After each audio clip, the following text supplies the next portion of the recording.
Shalom, selamat pagi Bapak-bapak, Ibu-ibu, GBIS Haleluya Palur yang masih mencintai ibadah online, juga sahabat-sahabat ibadah online di dalam negeri maupun di luar negeri. Mari kita satukan hati, kita akan belajar tentang firman Allah dengan tema mesbah doa. Mari kita tunduk kepala. Bapa, kami mengucap syukur pagi yang indah ini Kau beri kesempatan kepada kami untuk belajar tentang firman-Mu. Berbicaralah Tuhan, supaya kami mendapatkan bekal, supaya kami dapat menata kehidupan kami, dan kami dapat menjadi saksi-Mu. Kami telah menyerahkan hati, jiwa, dan roh kami. Kami telah buka hati kami, dan biar firman Tuhan tertabur di dalam hidup kami. Dalam nama Yesus kami telah berdoa dan mengucap syukur. Yang percaya katakan amin.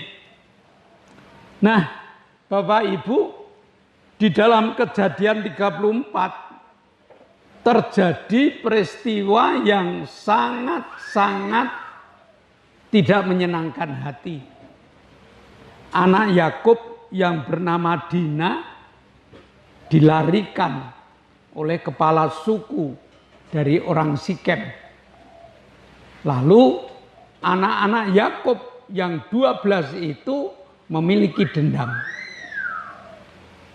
Dan anak-anak Yakub itu merancangkan rencana yang licik,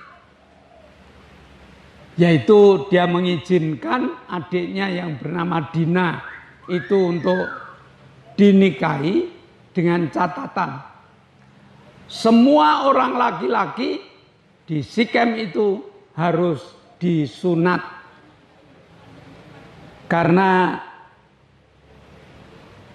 yang melarikan Dina ini sudah cocok, senang hatinya, dia ngomong sama bapaknya. Dan akhirnya semua orang laki-laki disunat. Dalam keadaan disunat, dalam keadaan sakit, anak-anak Yakub membunuh seluruh orang laki-laki yang ada di Sikem itu. Kelicikan ini tidak ada kata maaf, tidak ada bagaimana caranya yang baik, tetapi dibalas dengan pembunuhan. Akhirnya orang-orang sekitar Sikem tentunya tidak suka dengan kelakuan anak-anak Yakub yang amburadul itu. Karena Yakub itu adalah cucu Abraham, Yakub memiliki kedekatan dengan Allah, dan saat ini keluarga Yakub dimusuhi dengan orang-orang sekitarnya. Maka Allah berfirman kepada Yakub. Kejadian 35 ayat 1 sampai 3. Allah berfirman kepada Yakub, "Bersiaplah, pergilah ke Betel, tinggallah di situ dan buatlah di situ mesbah bagi Allah yang telah menampakkan diri kepadamu ketika engkau lari dari Esau kakakmu." Lalu berkatalah Yakub kepada seisi rumahnya dan kepada semua orang yang bersama-sama dengan dia, "Jauhkanlah dewa-dewa asing yang ada di tengah-tengah kamu. Tahirkanlah dirimu dan tukarlah pakaianmu. Marilah kita bersiap dan pergi ke Betel. Aku akan membuat mesbah di situ bagi Allah yang telah menjawab aku pada masa kesesakanku dan yang telah menyertai aku di jalan yang kutempuh." Nah, mengapa harus Betel? Di Betel inilah Yakub berjumpa dengan Allah. Dalam pelariannya Yakub sampai di Betel. Dan pada waktu malam Yakub tidur di Betel. Dia bermimpi melihat tangga dari tanah sampai ke langit.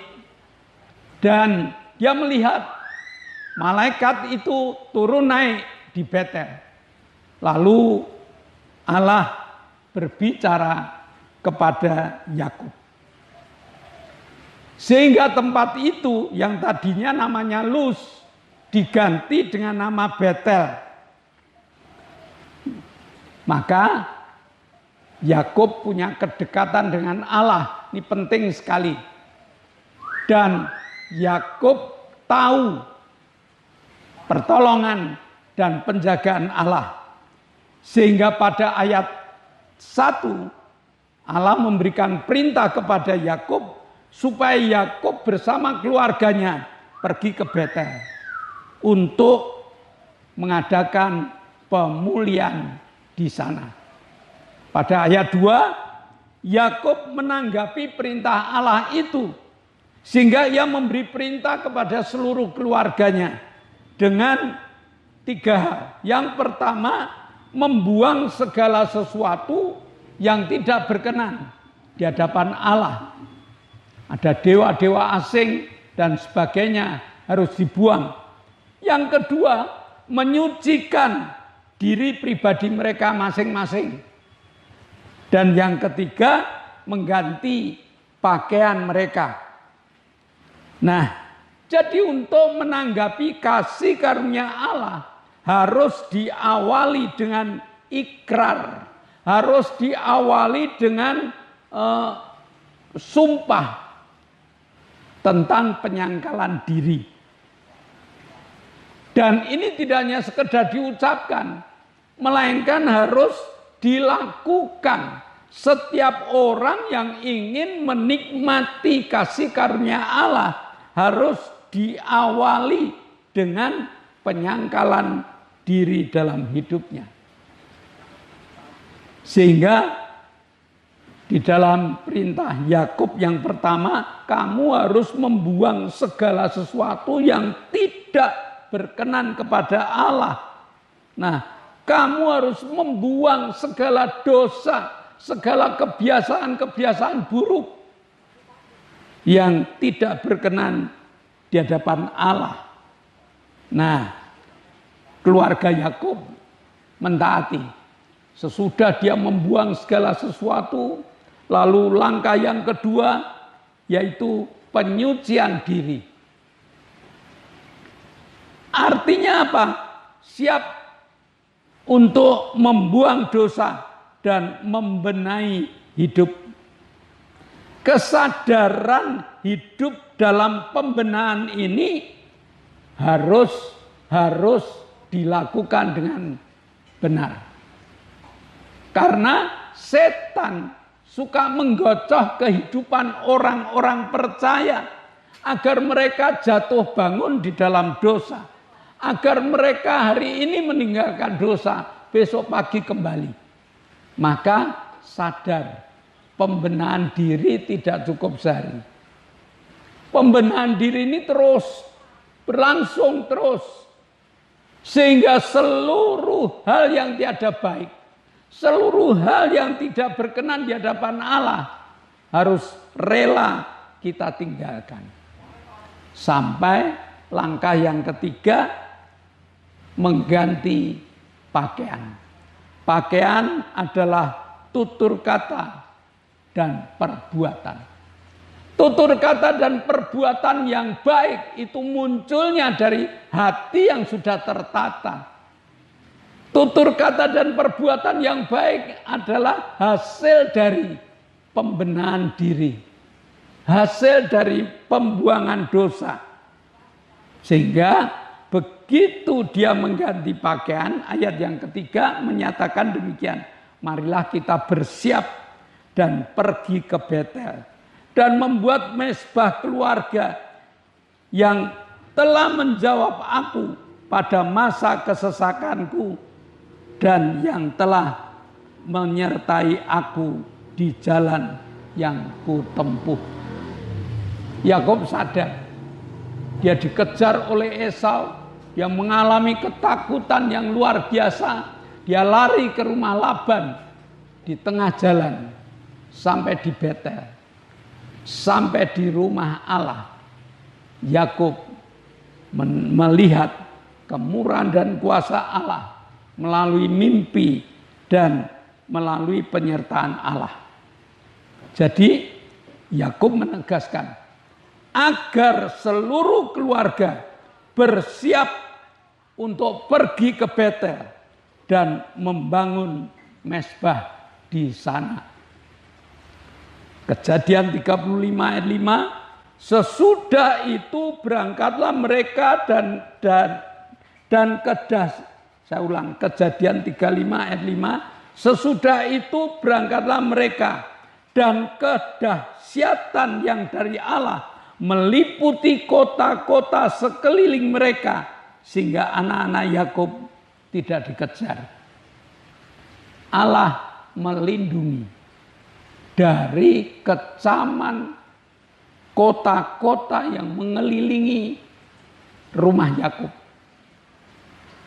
Dan dari pertolongan Allah inilah perjalanan menuju Betel terselamatkan. Jadi perjalanan menuju Betel itu merupakan peperangan yang sangat dahsyat. Kalau Betel pada waktu itu mereka harus menghadapi berbagai macam suku. Tetapi Betel yang kita miliki adalah pergolakan yang ada di dalam hati. Membangun mezbah doa bukan gampang. Pada saat membangunnya gampang. Tetapi untuk menjaga mezbah doa, setiap hari ada mezbah doa. Ini merupakan perjuangan. Perjuangan dengan rasa kantuk. Perjuangan dengan berbagai macam kesulitan. Perjuangan dengan berbagai macam ketidakkompakan muncul. Padahal mezbah doa merupakan satu persyaratan yang Allah ingin bangun di dalam kehidupan kita. Kalau kita kepengen memiliki keluarga yang tidak amburadul, sama seperti keluarga Yakub, maka mari mulai sekarang kita akan bangun mezbah doa, mezbah keluarga yang akan menjadi landasan dalam setiap langkah kehidupan kita. Dan di mezbah doa ini nama Yakub diganti menjadi Israel. Dan di mezbah doa ini nama-nama kita akan diganti oleh Allah menjadi Israel. Umat kesayangan Allah. Maka sekali lagi, jangan remehkan mezbah doa. Walaupun hanya sekedar doa bersama, walaupun hanya sekedar membaca Alkitab, tapi kita harus awali kehidupan kita dengan mezbah doa. Apakah masih ada jemaat? Apakah masih ada sahabat-sahabat ibadah online yang belum memiliki ibadah doa atau ibadah yang belum memiliki mezbah doa dalam rumah tanggamu? Mulai hari ini bangun. Dengan terbangunnya mezbah doa, Allah berjanji kepada Abraham, diucapkan. Saya ulang, dengan adanya ibadah doa, maka Allah mengulang janji Abraham kepada Israel, yaitu ayat 12. Dan negeri ini yang telah kuberikan kepada Abraham dan kepada Ishak akan kuberikan kepadamu dan juga kepada keturunanmu. Di Betel ini memuat pelajaran yang indah. Yang pertama, pentingnya mesbah doa. Yang kedua, keluarga yang amburadul akan menjadi keluarga yang aman, nyaman, luar biasa. Kalau kita berani membangun mesbah doa. Mari sekali lagi jemaat, sahabat online, mari kita bangun mesbah doa agar keluarga kita, agar berkat Abraham turun kepada kita. Amin. Mari kita berdoa. Bapa, kami mengucap syukur. Hari ini Engkau ingatkan kepada kami tentang mesbah doa yang harus dimiliki oleh setiap keluarga yang kepingin hidupnya tidak amburadul, yang ingin hidupnya dijamin oleh Allah, bahkan yang ingin mendapatkan berkat Abraham di dalam kehidupannya. Bangun mesbah doa. Terima kasih Engkau telah mengingatkan kami, dan sepulang kami dari tempat ini, kami akan membangun mesbah doa di rumah tangga kami masing-masing. Dalam nama Yesus kami telah berdoa dan mengucap syukur. Yang percaya katakan amin. Nah, shalom Bapak Ibu, sebelum kita berpisah satu dengan yang lain, ada beberapa pengumuman. Yang pertama, di zaman new normal ini masih bijaksana kalau kita membawa masker dan memakainya di saat kita berada di tengah-tengah kerumunan. Yang kedua, GBIS Haleluya Palur sudah mengadakan ibadah on-site dengan jadwal jam 7 pagi ada ibadah sekolah minggu. Minggu jam 9 ada ibadah umum atau ibadah raya. Lalu Selasa jam 6 sore ada ibadah pendalaman Alkitab. Dan setiap Jumat ada 2 kegiatan. Yang satu kegiatan permata, persekutuan rumah tangga. Dan yang kedua ada kegiatan cabang. Maka kami mengundang Bapak Ibu yang belum ikut kegiatan permata atau kegiatan cabang, segera mendaftarkan diri agar kita dapat beraktivitas meningkatkan iman percaya kita. Dan selanjutnya ada ibadah pemuda remaja tiap hari Sabtu jam 6 sore. Youth Revival akan diadakan jam 6 sore. Kami mengundang anak muda, remaja yang belum mengikuti ibadah pemuda, segera datang hari Sabtu jam 6 sore. Dan doakan agar ibadah online ini terus berjalan. Maka doa Bapak Ibu kami nantikan. Doanya supaya kru sehat, semangat untuk tetap melayani, lalu juga alat-alat awet agar kita dapat menikmati ibadah online. Dan bagi Bapak Ibu yang menikmati ibadah online, jangan lupa di-like, di-share, dan dikomentari. Ini penting bagi kami supaya kami dapat meningkatkan pelayanan di bidang online ini. Itulah pengumuman dari GBIS Haleluya Palur. Mari kita akhiri, kita tunduk kepala, kita akan berdoa. Kami bersyukur untuk kasih setiamu. Engkau telah pimpin kami di dalam ibadah kami. Engkau mengasihi kami, Engkau berikan firman-Mu buat kami. Berkati Bapak Gembala yang sudah mewartakan firman-Mu. Bapak, kami berdoa untuk bangsa dan negara kami. Tuhan pimpin berkati bangsa dan negara kami. Engkau telah beri keamanan, kedamaian. Bapak, kami berdoa untuk pemimpin-pemimpin negara. Bapak pimpin berkati hamba-hamba-Mu.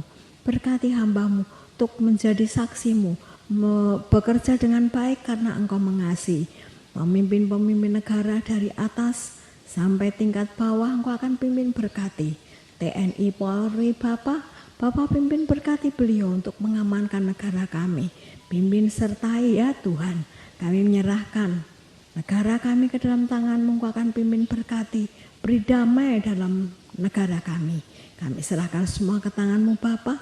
Dalam nama Yesus kami berdoa dan bersyukur. Bapak, kami mengucap syukur pada pagi hari ini Kau telah memberkati ibadah kami dari awal, pertengahan sampai akhirnya. Dan sebelum kami berpisah, kami berdoa untuk Ibu Gito yang kakinya sakit, yang kadang-kadang sesak nafas. Saudara kami Arin yang tulang-tulangnya rapuh. Bapak Petrus Sutresno yang cuci darah. Bapak Yusuf yang saat ini dirawat di rumah sakit karena kena serangan jantung. Ibu Mbing yang mengalami penurunan daya ingat. Kami juga berdoa untuk Bapak Ishak yang badannya lemah karena usia yang sudah lanjut. Kami berdoa untuk Pak Min dan juga Ibu Wagini yang sering sakit. Pada saat kami berdoa, tangan-Mu Kau tumpangkan. Dalam nama Yesus, jadilah sembuh. Dan saat ini kami bersyukur, Engkau telah menjamah Bapak Paulus Sugito, Engkau telah menjamah saudara kami Lili, Engkau telah menjamah Ibu Bambang. Mereka telah Kau sembuhkan, mereka siap untuk menjadi saksi-Mu. Terima kasih Bapa. Sebelum kita berpisah, kedangkanlah tangan-Mu. Nikmatilah segala berkat yang Allah kirimkan untuk Engkau. Karena saat ini Allah telah membuka tingkap-tingkap langitnya dan mencurahkan segala berkatnya. Terimalah berkat untuk rumah tanggamu. Berkat untuk usaha pekerjaan. Berkat untuk segala rancangan-rancangan hidupmu. Berkat jasmani, berkat rohani terus mengalir dan mengalir limpah. Sampai setiap orang akan mengatakan engkau diberkati. Dan jika kita berpisah, bawalah berkat dari Allah Bapa, cinta kemurahan dari Tuhan Yesus Kristus, serta persekutuan Roh Kudus menyertai kita. Mulai hari ini sampai Maranatha, Tuhan Yesus datang yang kedua kali. Yang percaya katakan amin. Shalom. Tuhan memberkati.